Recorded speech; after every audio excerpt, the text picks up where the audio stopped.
This is the list of the country which has been identified by the Saudi government.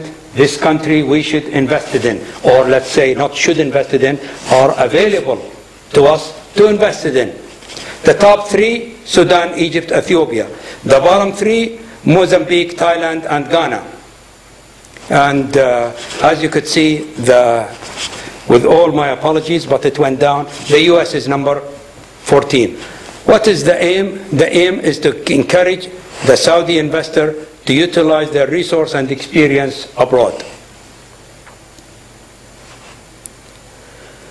This is the requirement for the countries to invest in. It must have a natural resource, it must be stable, it must be transparent, it must be friendly relation with Saudi Arabia, tax relations, relaxation, free market, and political, social, and economic stabilities. There is advantage, there is a disadvantage of this investment. The advantage, poverty reduction and domestic benefits. The disadvantage, land degradations and forced migrations of the peoples who live there, and trade ban. You always will be subject for a trade ban, and that's what is one of the risks you are going to take. We're giving here Russia, Ukraine, India, and Argentina. When they have a problem with the food, they basically banned exports. Challenges of Saudi agriculture investment abroad. Well, is it a problem? Yes, it's a huge problem. Do we have to do it? Yes, we have to do it. How are we going to do it? I don't know. But it's really, we have to do it. Investment law is not clear, so it's very risky. We have people said, well, we'll influence hosting country. Problem that is, you could put all this investment with the private sector and they don't sell it to you. They go sell it to the higher market and they will walk out of your agreements. Risk of terminating the contract. The country could say, we will not export your products. Transparency, the legal transparency is not there, but we have to do that. It's a problem. We have to keep addressing it until we achieve a solution. How could we really achieve this? Fair transparency, broader, we have to ensure the stakeholders. We cannot just go to a prime minister and we pay him money under the table and we said, okay, let's get the land. It just doesn't work because this prime minister is not going to last long. So you have to get involved the stakeholders. You have to provide clear and visible benefit to the local communities. Law. What law are we talking about? Are we talking about the domestic law? Are we talking about the international investment contract direct between countries to countries? Or are we talking about the international investment agreement? Unfortunately, all this law is not being tested yet.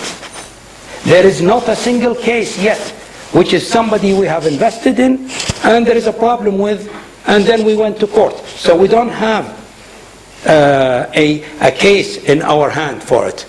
These are the food initiative at the table of the United Nations now. Saudi Arabia is one of them, but as you could see, and if you just imagine the world map there, and that's really the last one here is the US, and then over there the Far East. So these are the initiative exists today. This is some of the Saudi economic indicators. I will not go through it much, but as you could see, you could pick up the number you would like to see, and these are the figures. There is a misleading here, which is a GDP, which is everybody read these numbers, and for me this number doesn't mean nothing really. If your income is $1 a year and my income is $1 million a year, so is our GDP is $500,000 a year? So we have to look at a more really fair way to calculate these numbers. Now we go to post-Arab revolution. I understand in Princeton is they are more interested in the political aspects of it. If we look at this really revolution, and I'm not telling you that I know all the answer or I have all the figures, but what I'm telling you here is I will give you the information and the views of somebody locally from Saudi Arabia. So it could be different, it could be right, it could be wrong, we don't know. It's for you to judge and it's for you to find out. During the recent period of globalization, some country went up, some country went down. Let's look at the Middle East. The Middle East from 1980 to 2004 only grew 6.4%. That is just 0.5% annually. In fact, some country went down. And what are the population of the Arab world? The Arab world stood at 150 million people in 1980. It will reach 400 million in 2015. China, with 1 billion people, they got 9%. Now, eruptions of the Arab Revolution. Most Arabs, I'm not going to say all, but I will say most Arabs here, they have been denied both their human rights, their citizen rights, their political, their social, all kinds of depressed, you could think of it, they have it. Corruption, unequal opportunities. Somebody are fabulously rich and somebody are, or most are poor. I was so happy, made my life easier when I came to the US. Now people, the figures of the US, it's 15%, the poverties. 1% of the population have a lot, and 99% in the US have very little. So it made my life a lot easier that I tried to explain it. Yes, very much. I enjoy iPhone, and most of you do.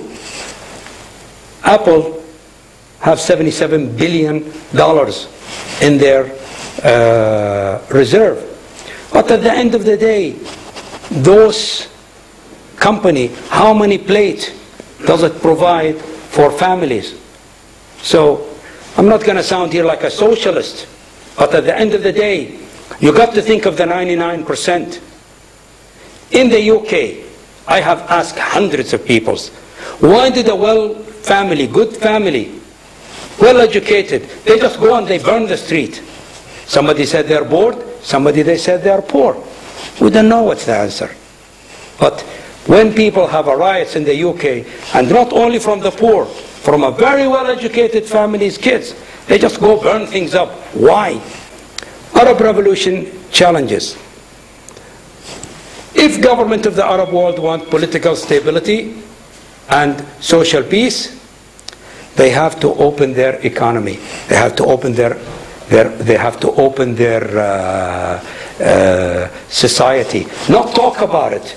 We all talk about peace. We all talk about distribution. But what are we actually doing? Are we doing something about it? Or are we just taking the back seat and let events take position? And when things happen, we do everything we can to get back into the normal track, so get back as things as before. Social expenditures at the moment in the Arab world, it's about 40 to 50% of their GDP. So the room for Arab government spending more in social expenditure is very minimum. Unfortunately, this 40% of their GDP, it goes to where? It goes to political favor, and it goes to salaries, and no, it doesn't go into any kind of improving the system, into some kind of research to improve that distributions. So we don't expect it. No matter what you hear in the newspaper, we're going to give more and more social expenditure. 40% to 50% of the GDP is already gone. So the only way, you have to improve that 40 to 50%.